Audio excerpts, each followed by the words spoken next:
আজকে তোমাদের পরিসংখ্যানের আরো একটি মজার বিষয় এখানে আমি শেয়ার করছি তোমাদের সাথে। আমরা আজকে দেখব, এই বোর্ডে তোমরা দেখতে পাচ্ছ কয়েকটি সংখ্যা লেখা আছে। আমরা এই সংখ্যাগুলোর মধ্য, প্রচুরক এবং গড় কিভাবে বের করব, যেটা তোমাদের নৈর্ব্যক্তিক বা এমসিকিউ এর জন্য অত্যন্ত গুরুত্বপূর্ণ। তো প্রথমে আমরা মধ্য দেখি কিভাবে হয়। এই সংখ্যাগুলোকে আমাদের মানের ক্রম অনুসারে সাজাইতে হবে, অর্থাৎ তোমরা ঊর্ধ্বক্রমেও সাজাইতে পারো, অধক্রমেও সাজাইতে পারো।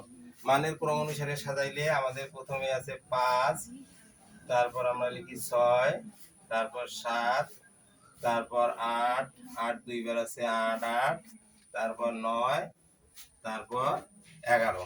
এখন সংখ্যাগুলোকে মানের ক্রম অনুসারে সাজিয়ে আমরা দেখলাম যে এখানে বিজোড় সংখ্যক সংখ্যা আছে 1 2 3 4 5 6 7 বিজোড় সংখ্যক আছে।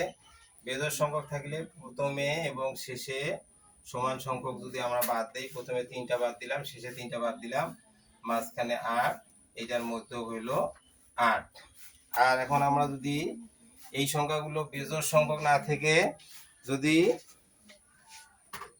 বিজোড় সংখ্যক না থেকে যদি জোড় সংখ্যক থাকে, ধরে নিলাম আমরা প্রথমে 5 নাই, 6 7 8 8 9 11। বিজোড় সংখ্যক না থেকে যদি জোড় সংখ্যক থাকে, এখানে আমরা কি করব, প্রথম থেকে আমরা সমান সংখ্যক এদিক এবং ওদিক থেকে বা প্রথম থেকে এবং শেষ থেকে বাদ দিব। মাঝখানে যে সংখ্যা দুটো থাকবে সে দুটো যোগ করে 2 দিয়ে ভাগ। তো 2 দিয়ে ভাগ করলে আমরা 8 8 যোগ করলে 16, 16কে 2 দ্বারা ভাগ করলে 8।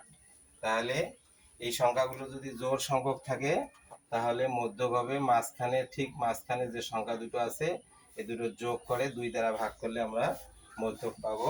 এখন আমরা দেখি এই সংখ্যাগুলোর প্রচুরক কত।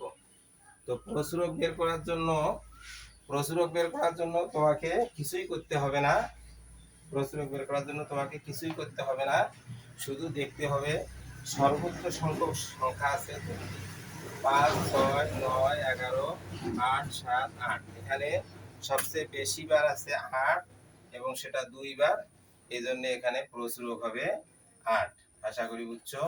যদি এখন প্রশ্ন হইল যে স্যার, যদি এখানে 8 8 2 বার আছে, আরো একটা 7 7 2 বার আছে, তাহলে প্রচুরক কত হবে? সেক্ষেত্রে আমরা 2 বার সংখ্যক অ্যালাউ আছে, কিন্তু যদি সবগুলো সংখ্যায় 2 বার করে থাকে, 8 2 বার 7 2 বার 5 2 বার, সেক্ষেত্রে প্রচুরক নাই। আর এখানে যদি 8 2 বার আছে, 7 যদি 2 বার থাকতো তাহলে প্রচুরক হইতো 8,7।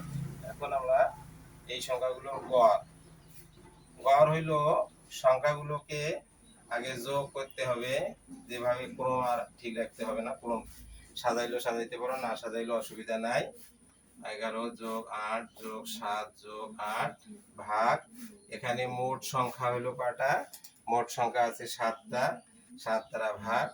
তো ওখানে যোগ করি, যোগ করলে হচ্ছে 54, 54 ভাগ 7, 54কে 7 দ্বারা ভাগ করলে 7.71। এইটা হলো নির্ণয় গড়।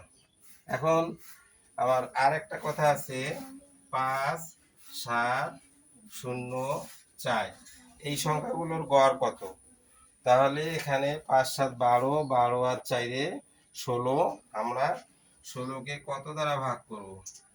16কে আমরা কিন্তু অবশ্যই 4 দ্বারা ভাগ করব, কারণ এখানে 1 2 3 4, শূন্যটাও একটা সংখ্যা হিসেবে এখানে আছে। হয়তো শূন্যর ভ্যালু নাই জন্যে হবে না, কিন্তু তোমাদেরকে অবশ্যই এখানে 4টা সংখ্যা বিবেচনা করে 4 দ্বারা ভাগ করতে হবে। 4 4 16। আশা করি এগুলো এমসিকিউ এর জন্য খুব ইম্পর্ট্যান্ট, এবং আশা করি এখান থেকে আজকের এই ভিডিওটুকু ভালো করে দেখলে এখান থেকে তোমরা নিশ্চিত একটা এমসিকিউ কমন পাবে। আশা করি বুঝতে পেরেছো। ধন্যবাদ সবাই।